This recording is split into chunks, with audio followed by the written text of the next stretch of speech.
ഇടപ്പള്ളി ചേരാനല്ലൂരിൽ അടിപ്പാതക്കായി മനുഷ്യ ശൃംഖല തീർത്തു. ദേശീയപാത 66-ന്റെ നിർമ്മാണത്തിനായി ചേരാനല്ലൂർ പ്രദേശവാസികൾ ഭൂമി വിട്ടുകൊടുത്തിട്ടാണ് റോഡ് പണി ആരംഭിച്ചത്.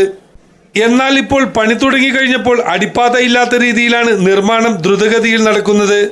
ഈ പ്രദേശത്തെ രണ്ടായി മുറിക്കുകയും ആളുകൾക്ക് റോഡ് മുറിച്ച് കടക്കണമെങ്കിൽ കിലോമീറ്ററോളം സഞ്ചരിക്കേണ്ടി വരുന്ന ഗതികേടാണ് സംജാതമായിരിക്കുന്നത്. ദേശീയപാത നിർമ്മാണ അധികാരികൾ തികച്ചും ക്രൂരമായ അവഗണനയാണ് ഈ കാര്യത്തിൽ നടത്തുന്നത്. പ്രദേശത്തെ ജനങ്ങൾ ഒറ്റക്കെട്ടായിട്ട് ആവശ്യത്തിന് അണ്ടർപാസുകൾ നിർമ്മിക്കണം എന്ന് ദേശീയപാത അതോറിറ്റിയോട് ആവശ്യപ്പെടാൻ വേണ്ടിയിട്ടുള്ള ഒരു സമരമാണ് ഇന്ന് ഇത്തരത്തിൽ ഒരു മനുഷ്യച്ചങ്ങല തീർത്തുകൊണ്ട് നടത്തിയത്. പലതവണ ആവശ്യപ്പെട്ടു, എന്നാൽ അനുഭാവപൂർവ്വമായിട്ടുള്ള ഒരു നടപടി ദേശീയപാത അതോറിറ്റിയുടെ ഭാഗത്തുനിന്ന് ഉണ്ടായിട്ടില്ല. ഏതായാലും പണി പുരോഗമിച്ച് പണി പൂർത്തീകരിച്ചാൽ ഇത്തരത്തിലുള്ള ഒരു ആവശ്യം പിന്നീട് നമുക്ക് ഉന്നയിക്കാൻ കഴിയില്ല. അതുകൊണ്ട് ഏറ്റവും ന്യായമായിട്ടുള്ള ആവശ്യങ്ങൾ ഉന്നയിക്കുന്നു.